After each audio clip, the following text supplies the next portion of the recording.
All praises to Yahweh Bahashem Yahweh Shai. So we're going to get right into this video. In 2001, a game called Metal Gear Solid 2 predicted the future better than any Simpsons episode could have ever possibly predicted the future. Check this clip out. This is spooky, but you need to know about it. Check it out. I'll try not to talk. Are you having fun playing with the new AI toys? Well, yeah, I am. You can make pictures of cute anime girls and... Enjoy it while it lasts, Raiden. What do you mean? Did you really think that civilians would be granted unrestricted access to such powerful military weapons forever? Military weapons. Are you implying that this technology was created by the government? Of course it was. This AI technology has been used by the intelligence agencies to warp the public's perception of reality for years, all in the name of national security, of course. But why would they suddenly make the tech public and let everyone start using it? Why would we indeed, Raiden? What? What in the hell are you? Your question is irrelevant. By creating a new problem, we can cultivate a desired reaction to it in order to manufacture consent for our preferred solutions. In short, it's justification for a war. A war? On who or what? A war on misinformation. By arming the public with these AI weapons, everyone becomes a potential enemy combatant. Then we will have justification for unprecedented security measures. It all comes down to confusion and identity, Raiden. Identity? Identity. This AI technology is Pandora's box. Pretty soon the internet will be mired in total illusion. Perfect AI speech, audio, and video synthesis will drown out reality. Then AI bots will flood social media. That's what's No happening one will now. be able to tell the difference between interacting with an AI machine or a real human online. Even telephone calls will become totally untrustworthy. That is when we will present our solution. Mandatory digital identity verification for all humans at all times. The only way to ensure that you're dealing with a real flesh and blood human being and not an AI-generated mirage. But why? Total information control. For too long, the internet has acted as a double-edged sword. Its potential for anonymous user activity allows anyone at all to spread any thoughts, ideas, or information patterns that they please with impunity. State secrets, dangerous ideas, ludicrous conspiracy theories, misinformation, and disinformation. Until now, there has been no easy solution to this problem. Our digital identity platform will finally put an end to anonymity online. Are you It kidding will me? allow us to trace misinformation and other dangerous communications to its source and exact appropriate justice. That's crap. I won't go along with it, and others will resist. You won't have a choice, Raiden. Do you think your bank is willing to risk doing business with an artificial human instead of a real one? Our digital identity platform will be required not only to access web services, but to pay for your internet connection in the first place. You can't just censor the entire internet because of a new software technology. Who are you to define what's misinformation anyways? That sounds like something a misinformation terrorist would say. This is I know all in about the front of deep us. fakes you've been making of me, Raiden. What? No. I was just adjusting the AI settings and... Controlling the output of generative AI technology is simple. We will create context for its use.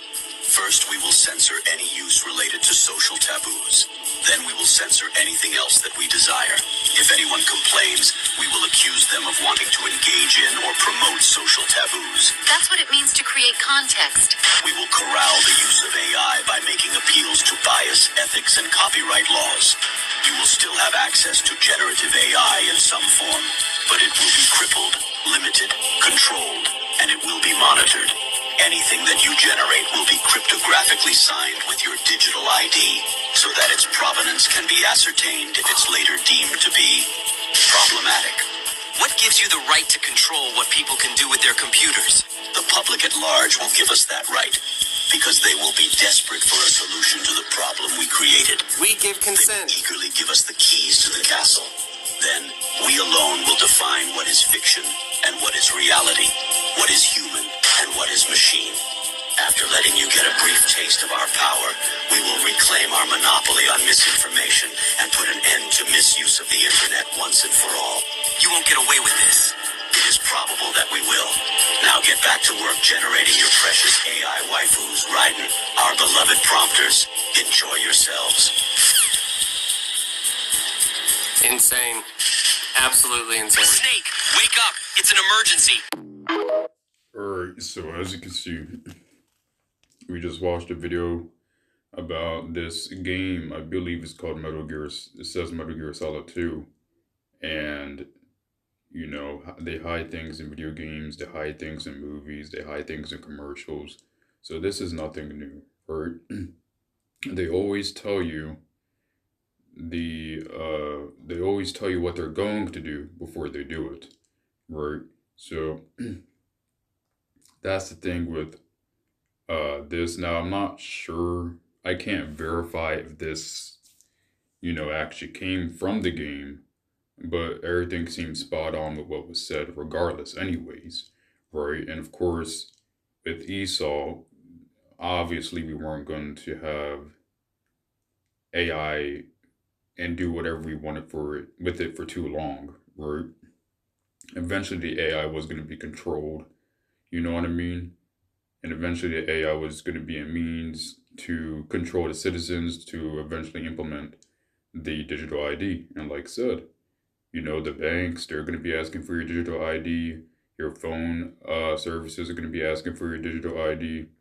Your leasing, you name it, your job is going to be asking for a digital ID. I believe in UK, they're trying to make it that if you don't have a digital ID, you can't work. So they are phasing people out of the system who do not want to partake having a digital ID, right? And we know that the digital ID is not the CHIP, but the digital ID will lead to the CHIP, right? And on top of this, with the digital ID, it's not just the fact that you won't be able to work without digital ID, or you won't be able to pay your phone bill or your internet Wi-Fi, but with the digital ID, you'll also have to be up to date on your jabs, right? You also have to be up to date on your jab paperwork, right? And pretty much everything you do will require digital ID. And of course, eventually this will lead to the CHIP, right? And of course, the great problem they're going to say is that, well, AI bots flood the internet and we don't know who's who, so you got to verify yourself, which honestly, it makes sense, but, you know, this was always the plan they were going to go ahead with, right? So let's get out a couple scriptures. It says, 2 Corinthians chapter 2, verse 11, in order that Satan, actually, let's get this version. It says, here we go. Lest Satan should get an advantage of us, for we are not ignorant of his devices. Right, so we're not ignorant of Satan's devices. We know AI is one of the many devices from Esau, right? We know that AI is of course, going to be from the spirit of Satan, right? So Esau's bringing this out in a satanic way. And we know that this AI thing wasn't going to be meant for good, because Esau never uses anything for good, right? Or at least not usually, right? So, and if it is for good, it's not for the good of the people. It's only for themselves. So we know that with all these devices that Esau is bringing out, we're not deceived by it, right? The only thing is, you know, a part of this world, we use the tools of this world, but we don't be overtaken by the tools of this world, right? So yes, we may use AI, ChatGPT to help us with certain things, but we don't let that